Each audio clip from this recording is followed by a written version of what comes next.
Fala, meu povo! E aí, tudo bem? Hoje nós estamos de volta aqui com uma aula muito legal. Nós vamos falar sobre o vértice da parábola. Nossa, como assim, Edu? Vértice da parábola? O que tem a ver isso? Função de segundo grau? Por que você está falando especificamente nisso? Você vai ver que é muito legal. Vão aparecer aí muitas questões no Enem, nos vestibulares, e você vai sacar e vai entender isso de uma forma muito legal. Mas antes de a gente começar aquela aula, é muito importante que você sempre coloque aqueles 3 Czinhos, que nos ajuda bastante aí a curtir, compartilhar e comentar, e que faz com que o nosso canal cresça cada vez mais graças a você. Tudo bem? Então, vamos falar hoje sobre vértice da parábola. Mas para a gente falar do vértice da parábola, eu preciso então dizer de onde veio isso, e tudo tem a ver com a função quadrática ou função do segundo grau. Nós temos aí o ax quadrado mais bx mais c, só que em vez de equação igual a zero, a gente vai ter uma função. E todas as vezes que a gente tem uma função do segundo grau, a gente vai ter o gráfico, uma parábola, que vai ter a concavidade para cima e a concavidade para baixo. Lembrando sempre que, como é uma função do segundo grau, o meu coeficiente dominante, o azinho, por condição de existência, ele não pode ser zero. Tudo bem? Então vamos lá. Qual é o jeitão do gráfico, né, de uma função quadrática? Tudo vai depender do nosso azinho. Se o meu azinho ele é positivo, nós vamos ter uma concavidade olhando para cima, ou a tal da carinha feliz. Se o meu azinho é negativo, a concavidade voltada para baixo, ou a tal da carinha triste. E aí a gente vai entender o seguinte: o que seria esse vértice da parábola? Nós estamos num sentido. Por exemplo, eu estou descendo a montanha. Vai chegar um momento em que eu vou parar, vou trocar o sentido e vou subir. Então esse vértice aqui, ele seria o ponto de inflexão. O sentido do meu gráfico, ele se inverte. Então se eu estou descendo, né, decrescendo, ele cresce. Se eu estou crescendo, ele decresce. Então esse é o tal do vértice. Como o vértice é um ponto, ele tem as coordenadas x e y. E aí a ideia é como calcular, né? Como fazer para calcular e para que serve esse vértice da parábola. Então primeiro eu vou te mostrar como é calculado e depois para que serve e aonde usa isso nos vestibulares. Então, para a gente calcular o tal do x do vértice, né? O x desse vértice aqui, a coordenada dele, é menos b sobre 2a. Ou eu também posso calcular, se eu conheço as raízes, eu posso pegar a média aritmética delas. Por quê? Porque esse x do vértice, por ele, passa uma reta que a gente chama reta simétrica. Como assim reta simétrica ou eixo de simetria? Esse eixo de simetria, ele faz com que tudo que acontece à direita e à esquerda do meu x do vértice, ele seja exatamente igual, simétrico. Então, o eixo de simetria que passa pelo x do vértice, se eu pegar o gráfico e dobrá-lo, passando exatamente por meio, tudo que acontece de um lado, ele espelha do outro lado. Por isso, a distância das raízes em relação ao x do vértice, ele é a nossa média aritmética, que com base nisso, dá para a gente chegar na nossa fórmula, né, que é menos b sobre 2a. Porque nós sabemos que a soma é menos b sobre a. Como é média aritmética, então menos b sobre 2a. E daqui a gente tem a fórmula do x do vértice. De forma análoga, como é que eu vou calcular a imagem? Né? Como é que eu vou calcular o y do vértice, ou o f do x do vértice? Vai ser menos delta sobre 4a. Mas também eu posso calcular da seguinte maneira. Eu já tenho o x do vértice, Edu. Então eu volto lá na minha função original e no lugar do x, eu troco pelo x do vértice. Quem eu vou encontrar? O f do x do vértice, que é o nosso y do vértice. Tudo bem? O y do vértice também me dá duas informações. Ele vai ser o valor máximo e o valor mínimo que a minha parábola pode ter. Então, quando é que vai ser esse y do vértice o valor máximo? Quando o meu azinho for negativo. Pela lógica, ó, eu vou ter o máximo e o mínimo. Quando acontece isso, com o meu azinho negativo. Eu vou ter o valor mínimo. Quando vai ser o valor mínimo? Quando o meu azinho for positivo, eu tenho o y do vértice no seu valor mínimo. Vamos agora a alguns exercícios para você entender para que serve tudo isso. Vem comigo. Ledu, me explica um pouquinho aí com essa questão do valor máximo, valor mínimo, aonde que vai aparecer esse tipo de problema? Quando você tem aí um cálculo, por exemplo, que envolve lucro máximo, né? Eu tenho uma quantidade vendida num lucro máximo, provavelmente vai cair numa função do segundo grau, uma função quadrática, onde provavelmente quando eu falo em lucro máximo, o meu azinho vai ser negativo, a minha concavidade vai ser para baixo.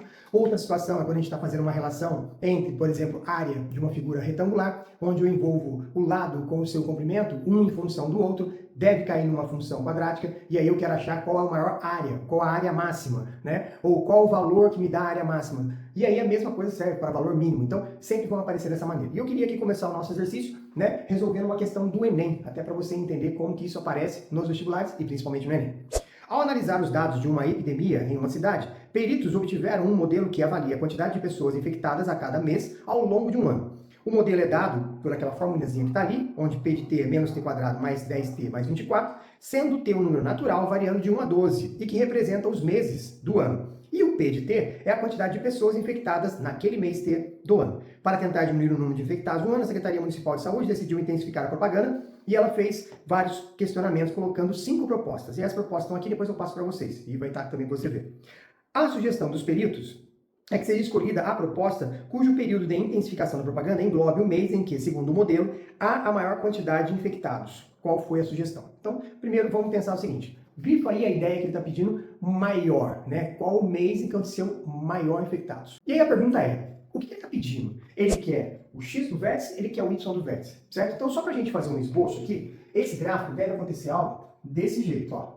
Tudo bem? Então deve acontecer uma situação dessa forma, onde existe um mês T que me dá um T de T maior. O que ele quer, na verdade, é não a quantidade maior de casos, mas sim em que mês acontece isso. Então o que ele está pedindo para a gente é para calcular o X do vértice. Então vamos calcular o X do vértice. Mas Edu, como é que calcula? Sempre a gente vai olhar aqui numa função quadrática e a gente vai identificar quem é o Azinho, o Bzinho e o Czinho. Lembrando que o A é quem está junto com a variável. Minha variável é T quadrado, tem o menos na frente, então aqui é o menos 1. O meu B é um 10 positivo e o meu C é 24. Muito legal. Como é que a gente faz agora para resolver esse exercício? Eu quero achar o X do vértice, que é menos B sobre 2A. Então, o nosso X do vértice vai ser menos a fórmula, toma cuidado. Aqui é um 10 positivo, continua. Duas vezes, cuidado que o meu A é negativo. Então, isso aqui está dizendo o seguinte, no mês 5, é aí que eu quero, né, aí que me deu a maior quantidade de problemas, ou seja, de pessoas infectadas. E aí agora eu vou olhar nas minhas alternativas. Observe bem que então no exercício ele colocou, se o T está entre 1 e 2, ou seja, no mês 1 e no mês 2, eu escolho a opção 1. Como nós calculamos e vimos que ele está no mês 5, no mês de maio, então mês de maio está aqui, ó, T, o 5 ele engloba menor igual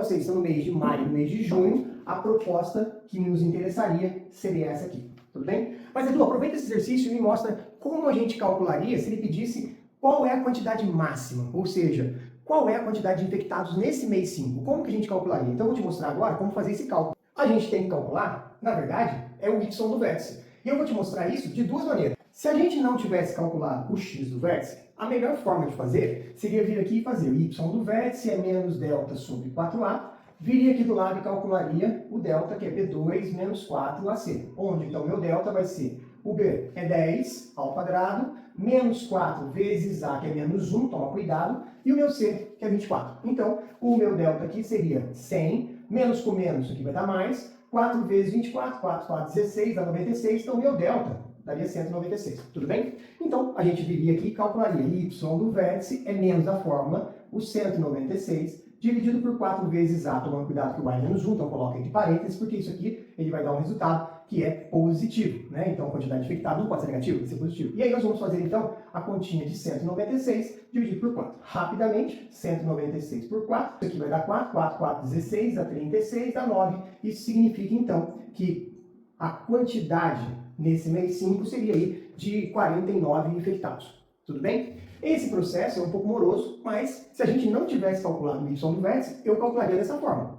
Porém, eu quero te mostrar aqui que eu sei que a minha função, se eu trocar o meu t por 5 lá na função original, então ficaria assim, ó, menos, toma cuidado que o menos é da minha fórmula, né? Então tá aqui, ó, menos. O 5 é positivo, mais 10 vezes 5, mais 24. Então, o P de 5 seria menos 25, mais 50, mais 24. Observe, quando eu faço essa continha aqui, dá 25. 25 mais 24 dá o mesmo 49, muito mais rápido. Lógico, Edu, mas você teve que calcular o X do vértice primeiro. Sim, mas como eu já tinha calculado o X do vértice, então para calcular o Y do vértice, você tem as duas opções. Ou faz por esse modelo, ou faz substituindo direto lá na função. Eu curto muito fazer isso. E ainda tem uma outra, né, sacada, onde nós não fizemos, mas caso eu tivesse calculado os valores das raízes dessa função, eu poderia ter calculado o X do vértice como sendo o quê? A média aritmética deles. Curtiu? Questãozinha da UERJ, que diz o seguinte: observe a função f definida por f de x igual a x quadrado menos 2k vezes x mais 29 para x pertencente aos reais. Se a função f de x maior ou igual a 4 para qualquer x real, o valor mínimo dela vai ser sempre 4, qual é o valor positivo do parâmetro k? Edu, como é que eu vou resolver isso? Então veja bem, o que eu quero no exercício é, eu sei que existe um valor e esse valor é mínimo. Então para a gente poder entender, o gráfico dessa função, o esboço dele é algo nesse sentido. Então deve existir aqui um x do vértice e vai existir, né, vamos colocar aqui o nosso eixo y, um y do vértice. O que a gente quer aqui é o quê? É calcular qual o valor do parâmetro k. Quem é o k na minha expressão? Então vamos lá. Primeiro, o a é o número 1, o b é quem está junto com o x, então ele é o 2k, só que negativo, e o c é o 29. Como a gente quer calcular esse parâmetro k, eu quero, na verdade, achar o valor do b.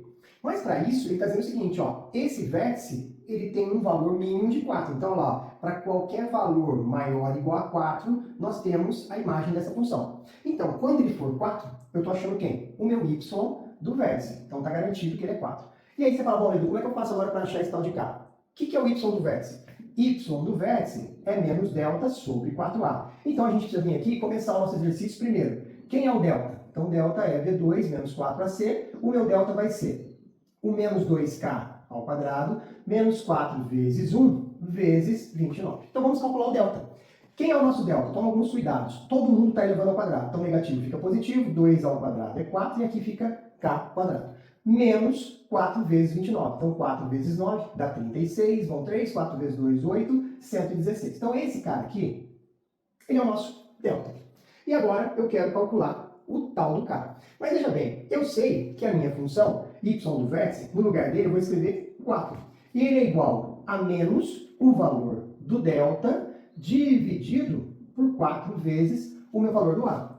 Observe que o meu delta, você acabou de calcular aqui, ele é 4k quadrado menos 116, certo? Então agora o que acontece? Vamos resolver essa expressão. Esse cara vem para cá multiplicando, 4 vezes 1, 4, então eu vou passar ele para cá multiplicando, vou multiplicar em cruz, então aqui fica 16, é igual. E esse menos aqui, ó, eu vou aplicar a propriedade nele distributiva, então fica menos 4k quadrado mais esse valor de 116, ok?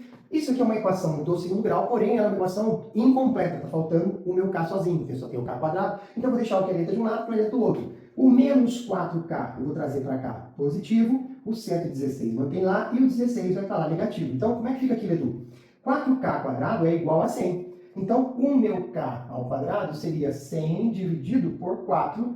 O meu k seria 25. Mas, espera aí, k ao quadrado é 25, então isso aqui é mais ou menos raiz quadrada de 25, onde eu tenho k igual a 5 ou k igual a menos 5. E essas seriam as duas possibilidades de resposta. Como lá no exercício ele pediu encontre o k positivo, essa aqui é a solução. Esse aqui a gente vai escrever que nesse momento ele não serve pela condição de existência do exercício. Então, a nossa resposta aqui é o k igual a 5. E aí, curtiu? Entendeu a lógica do processo? É assim que funciona. Nos vestibulares vão aparecer sempre essa ideia de uma função quadrática e ele vai pedir valor máximo ou vai pedir valor mínimo. Se ele pedir o valor máximo e o mínimo, você vai estar calculando o y do vértice. Se ele pedir quem gera o máximo, quem gera o mínimo, você vai estar calculando o x do vértice. E aí eu gostaria de deixar para você um desafio. Dada essa função menos 4x² mais 8x mais 5, eu quero saber o seguinte, tem valor máximo? Qual é ele? Calcula aí e coloca nos comentários. E não se esqueça de compartilhar esse vídeo com seus amigos e não esqueça, se você não está inscrito, se inscreva e também de deixar aquele like que é maroto e ajuda bastante a gente aí. Um forte abraço e até a próxima semana. Bispo Edu, tchau!